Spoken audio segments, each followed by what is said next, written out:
तो गाइज मैं हूं अंकित और आप देख रहे हैं रेसलिंग फैंस नेटवर्क। तो भाई वीडियो को हम लोग सबसे पहले शुरू करेंगे एजे स्टाइल्स को विश करते हुए। क्यों विश करेंगे?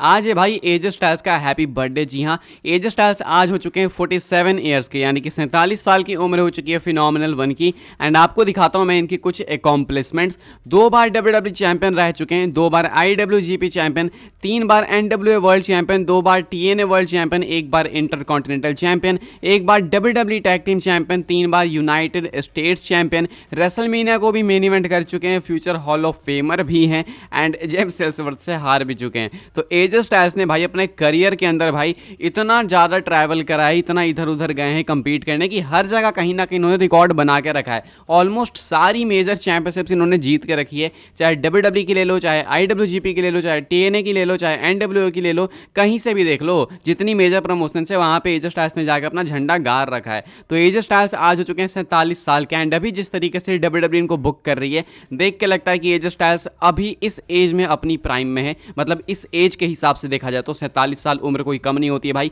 लेकिन स्टिल एजे स्टाइल्स देख के लगते हैं कि भाई अभी भी इनके अंदर कम से कम 10-15 साल की रेसलिंग बची होगी। एजे स्टाइल्स देख के बूढ़े लगते ही नहीं है भाई, अभी भी वही सेम एजे स्टाइल्स लगते हैं जो 2016 में आए थे। तो कहीं ना कहीं एजे स्टाइल्स भाई उम्र के साथ आगे तो बढ़ रहे हैं करियर में, लेकिन एज नहीं कर रहे हैं, जो कि एक अच्छी चीज़ है। लेट्स होप कि एजे स्टाइल्स के करियर में अभी और भी हमें काफ़ी कुछ देखने को मिले। अनडिस्प्यूटेड चैंपियनशिप के लिए चैलेंज करने वाले हैं कोडी रोड्स को most likely clash of the castle में। तो देखते हैं क्या WWE इनको एक बार फिर से टाइटल देगी या फिर नहीं। हालांकि काफ़ी मुश्किल है अभी इनको टाइटल मिलना, बिकॉज कोडी के पास है एंड ये कोडी को ही बैक टू बैक चैलेंज कर रहे हैं, तो वो तो मुश्किल हो जाता है। लेकिन छोड़ो, जो भी है भाई, अभी के हिसाब से आज है एजे स्टाइल्स का बर्थडे। तो कॉमेंट सेक्शन के अंदर आपको हैप्पी बर्थडे की विशेष एजे स्टाइल्स के लिए लिख देनी है। आगे बढ़ते हैं गाइस, बात करते हैं अगली स्टोरी के बारे में, जो कि बीस्ट इनकॉर्नेट ब्रॉक लेसनर को लेके। तो भाई ब्रॉक लेसनर को रिसेंटली में काफी ज्यादा मेंशन करा जा रहा है एंड क्या वापस से अभी लेसनर को एक बार स्पॉट भी कर लिया गया है। तो मैं आपको फोटो दिखा देता हूँ, ये फोटो आप लोग देख सकते हो अपनी स्क्रीन के ऊपर।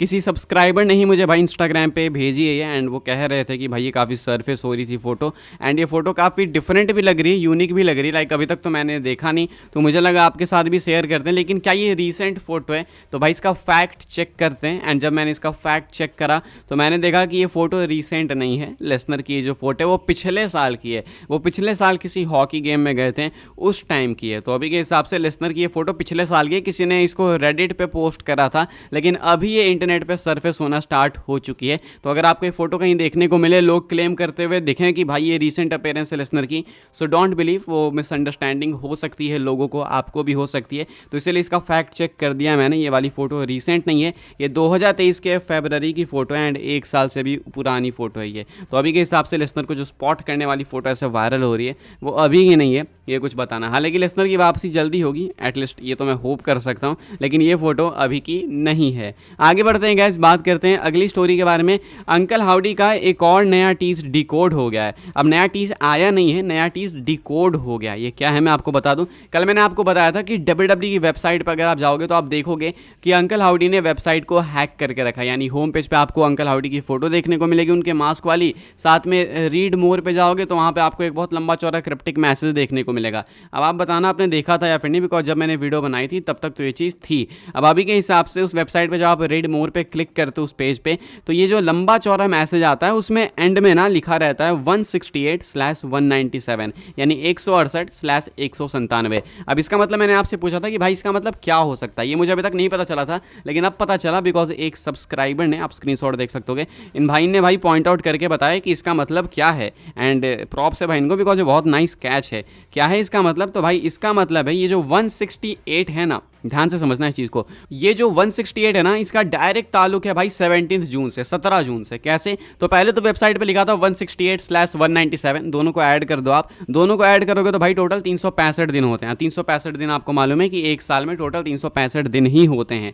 अब 365 दिनों में से अगर आप कैलकुलेट करोगे प्रॉपर एंड देखोगे कि 168वां दिन कौन सा दिन पड़ता है, तो वो साल का आता है 17 जून, यानी कि टोटल साल में होते हैं 365 डेज। उसमें से भाई 168 8th डे पड़ता है 17 जून। एंड अब आप समझ गए होंगे, कल वेबसाइट के भी यूआरएल में इन्होंने भाई थोड़ा ऐसे जंबल करके 17 जून लिख के रखा था। असेंबल उसको प्रॉपर करोगे तो आपको पता चलेगा कि 17 जून का टीज है। एंड सारे डॉट 17 जून की तरफ जा रहे हैं, यानी कि Monday night raw after clash at the castle. And ये भी जो कोड हम लोग कल डिकोड नहीं कर पाए थे, ये अब डिकोड हुआ है तो पता चला है कि ये 17 जून की तरफ ही इशारा कर रहा है। तो नाइटमेयर गेमिंग ने बताया ही इंस्टाग्राम पे। तो भाई ये बहुत ज़्यादा सोचने वाली चीज़ थी, पता नहीं इन्होंने कैसे पता लगाया, लेकिन जो भी है भाई इनको क्रेडिट से, कमाल की बात है। तो ये एक टीज था जो कि डिकोड हुआ, तो मुझे लगा शेयर कर देते हैं आपके साथ। आगे बढ़ते हैं गैस, बात करते हैं अगली स्टोरी के बारे में जो कि है the American nightmare Cody Rhodes को लेके। अब आपसे मेरा क्वेश्चन है कि क्या आपके अकॉर्डिंग भी Cody Rhodes biggest baby face है WWE के? क्या आपको लगता है ऐसा? कमेंट करके बताना, बिकॉज मेल्टजर ने कुछ ऐसा ही कहा है। मेल्टजर कहते हैं रेसलिंग ऑब्जर्वर रेडियो के अंदर, Cody Rhodes outside of the ring is everything, like he is one of the best baby faces they have ever had, यानी WWE, and he is drawing like it too. उसके बाद कहते हैं look, his numbers are bigger than Cena's, यानी John Cena. I mean that would make him the biggest, most successful babyface since the Austin and Rock era।